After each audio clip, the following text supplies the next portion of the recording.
My name is Eleanor Brooks. I'm 34 years old. And 4 days before everything fell apart, I genuinely believed I was about to marry the man I loved. Not because our relationship was dramatic or passionate in the movie trailer sense, but because it was steady, predictable, safe.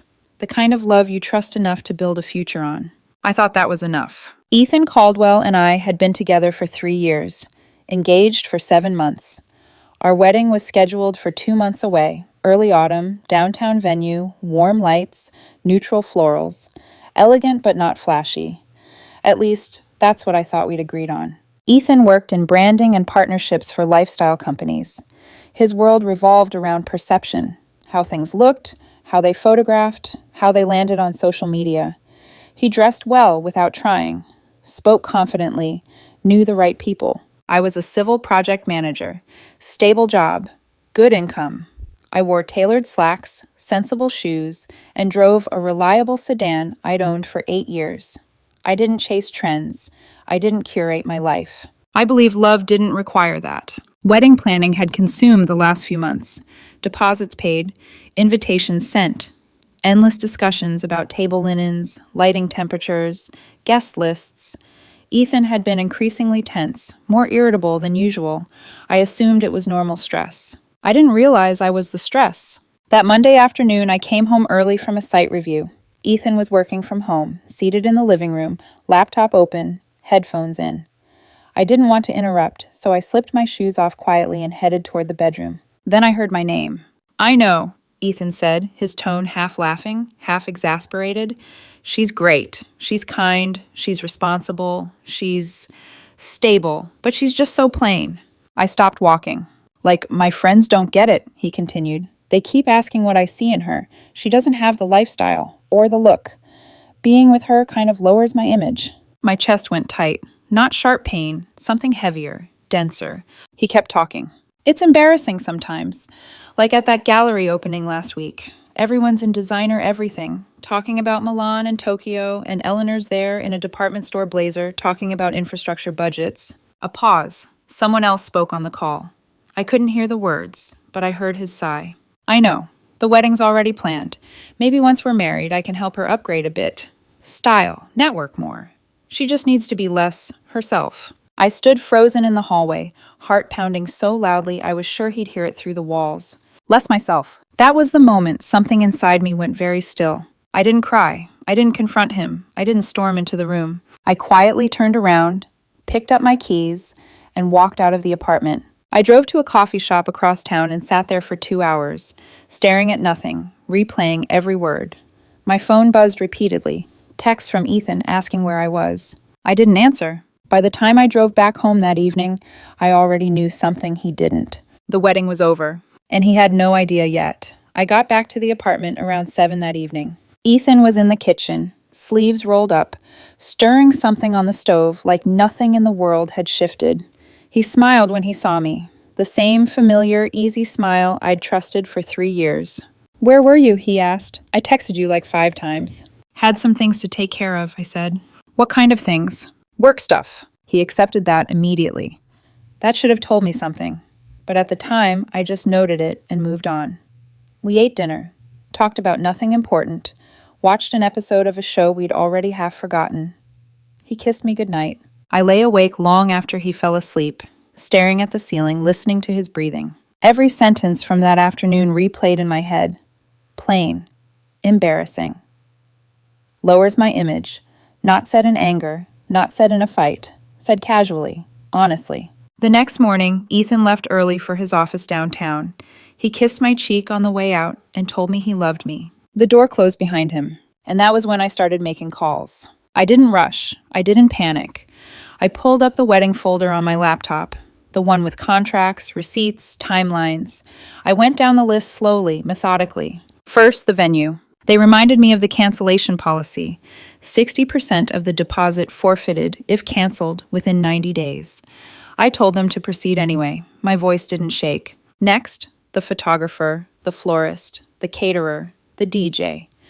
The decorator Ethan had insisted on for the reception layout. Some vendors were sympathetic, others were annoyed. All of them processed the cancellations. Thousands of dollars disappeared in the span of a few hours. I didn't care. The dress was already paid for and in Ethan's possession. The invitations were already sent. Those losses were unavoidable. Everything else that could be undone, I undid.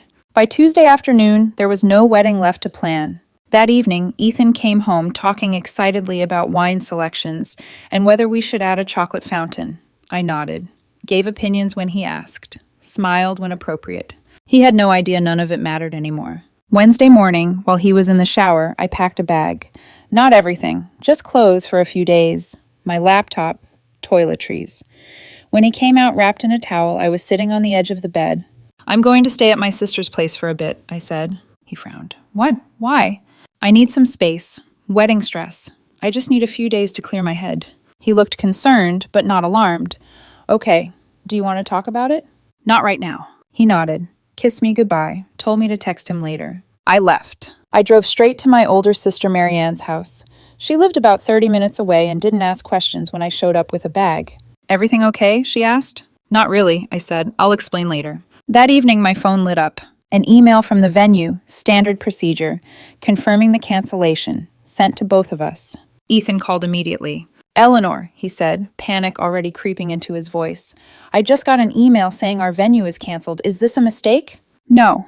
"What do you mean, no?" "I canceled it." Silence. "Why would you cancel our wedding venue?" "Because I'm canceling the wedding." More silence. Then, quieter. "What are you talking about?" "I'm talking about the video call I overheard on Monday," I said. "The one where you told someone I'm plain. That being with me lowers your image. That you're embarrassed by me." His breath caught. You heard that?" "Every word." I didn't raise my voice. I didn't insult him. I just stated facts. "So, yes," I continued. "I canceled the venue, and the photographer, and the florist, and the caterer. There is no wedding, Ethan. We're done." "Wait," he said quickly. "Please, let me explain." I hung up. He called back immediately. I didn't answer. The text started pouring in. It wasn't what it sounded like. I was venting. "Please talk to me." I turned my phone off. For the first time since Monday, I felt something close to calm. Thursday passed in a blur. I took a personal day from work and stayed at Marianne's, moving between the couch and the guest room, not really doing anything, not really thinking either. It was like my mind had put everything on pause to avoid breaking under the weight of it. Around noon, Marianne finally sat down across from me. "Okay," she said gently. "Tell me what happened." So I did. I told her about coming home early, about the video call, about the words Ethan didn't know I was supposed to hear, about canceling the wedding without saying a word to him first. She listened without interrupting. When I finished, she exhaled slowly. "You're not crazy," she said. "If someone tells another person that being with you lowers their image, that's not a misunderstanding. That's how they see you." "Oh, everyone's going to say I overreacted," I said. "Let them," she replied. "You protected yourself. That matters more." That evening, I turned my phone back on. 78 notifications. Missed calls. Voicemails. Texts from Ethan. Messages from mutual friends. A few from his family. One from my mother, asking if I was okay. I called my mom back. She already knew. Ethan had called her, crying, saying I'd canceled the wedding without warning. I told her the truth. There was a long pause on the line. "Oh, sweetheart," she finally said. "I'm so sorry." "I lost a lot of money," I said. "I blew up everything without even giving him a chance to explain." "You didn't blow anything up," she said firmly. "He did, when he decided you were something to be embarrassed by. You just refused to accept it." By the time we hung up, I felt steadier. Friday morning, I texted Ethan. "I'll come by the apartment Sunday at noon to get more of my things. Please don't be there." He responded instantly. "Please, Eleanor, can we talk in person? I made a terrible mistake." "You meant what you said," I replied. Sunday, noon. Saturday night, around 10, there was a knock at Marianne's door. She answered it, then glanced back at me. "It's a woman named Clara. She says she's Ethan's maid of honor." My stomach dropped. I stepped into the hallway. Clara stood there, looking shaken, eyes red, hands twisting together. "Please don't hang up on him," she said immediately. "I know you're angry, but you need to hear what he told me tonight." I let her in. Clara sat on the couch. I sat across from her. "Ethan called me," she said. "He was drunk, crying, saying he ruined everything." I went over to the apartment. "And?" I asked. "He told me about the call you overheard," she said. "And then he told me who he was talking to." I felt my chest tighten. "Who?" His ex-girlfriend. The room went very quiet. They've been talking again for months, Clara continued. Nothing physical, at least that's what he claims, but definitely emotional. She reached out after seeing the engagement announcement. I stared at her, numb. He told her those things about you because he was trying to convince her, and himself, that marrying you was a mistake, Clara said, that he'd chosen wrong. Why are you telling me this? I asked. Because he asked me to, she said softly. He said you deserve the whole truth. So I was the safe option, I said, the fallback. Clara nodded, eyes glossy. I think he was testing whether his ex would take him back. When you canceled everything, it forced him to face what he'd done before he was ready. The truth settled in slowly. What he'd said about me wasn't a moment of stress, it was strategy. And somehow, that made it worse. Sunday morning came faster than I expected. I drove back to the apartment alone, hands steady on the wheel, stomach strangely calm. The panic had already burned itself out. What was left felt colder, sharper, clarity without emotion cushioning it. The apartment was quiet when I unlocked the door. Ethan had respected my request not to be there. His shoes were gone from the entryway, his jacket missing from the hook by the door. It felt staged, like he wanted the space to look emptier than it actually was. On the kitchen counter sat a thick stack of papers. A letter, 6 pages, handwritten. I didn't sit down to read it. I leaned against the counter and went through it standing up, like I might need to walk away at any second. He confirmed everything Clara had told me. His ex, Lena, had reached out 4 months earlier. They'd been talking regularly. He'd never fully let go of her. When she reappeared, it reopened something he thought he'd buried. The video call I overheard wasn't him venting to friends.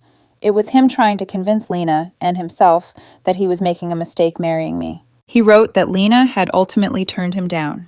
She was seeing someone else.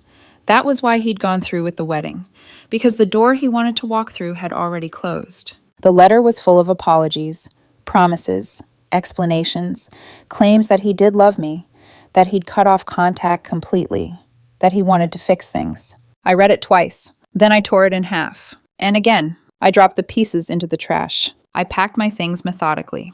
Clothes, books, personal items, the small things that quietly become yours when you share a life with someone. It took 3 hours. Before I left, I wrote my own note and placed it on the counter. We're done. Don't contact me again. I've started the process of getting my name off the lease. You have 60 days to refinance or find a new place. I left my key beside it. That afternoon, I called a lawyer to handle the lease. Monday morning, I called the officiant, one of the few vendors I hadn't been able to cancel immediately, and officially called off the ceremony. By Monday evening, everything was closed. No wedding, no fiancé, no shared home. Ethan tried to reach me anyway. Texts, emails. He showed up at Marianne's once until she told him to leave. He wanted closure, an explanation, a chance to apologize in person. I refused. Closure wasn't something he was entitled to. It's been 4 months since I canceled the wedding. The date we were supposed to get married passed quietly. No dramatic breakdown, no last-minute regrets.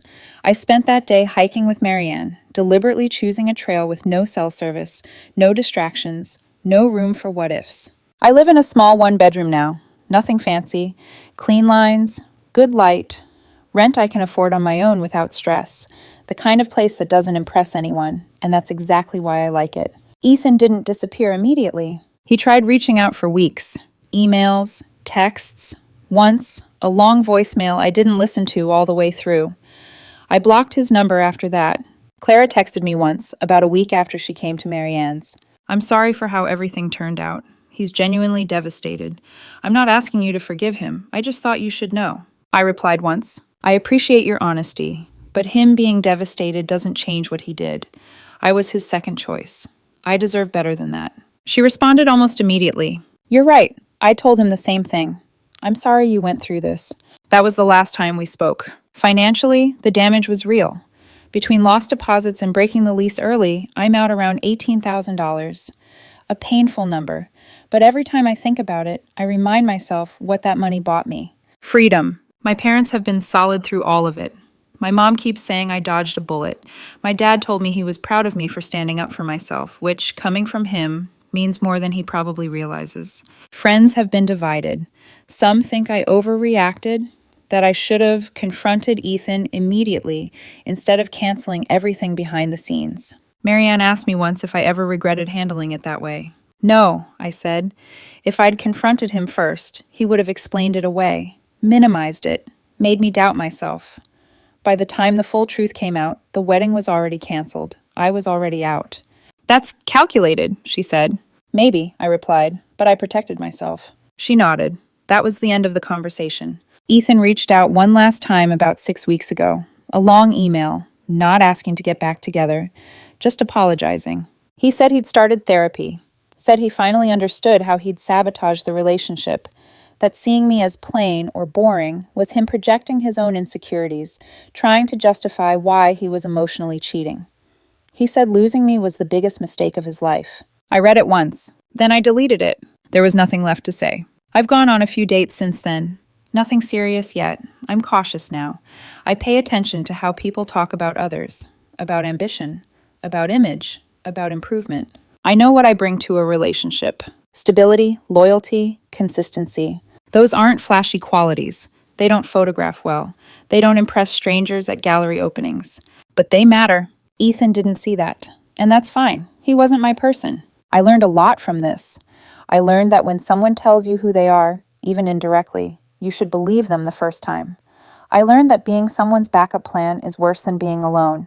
And I learned that canceling a wedding is expensive, but not nearly as expensive as marrying someone who never fully chose you. My name is Eleanor Brooks. I'm 34 years old. I live alone now, rebuilding my life after walking away from a wedding 4 months before it was supposed to happen. Some days are harder than others, but most days I'm grateful. Grateful I chose myself.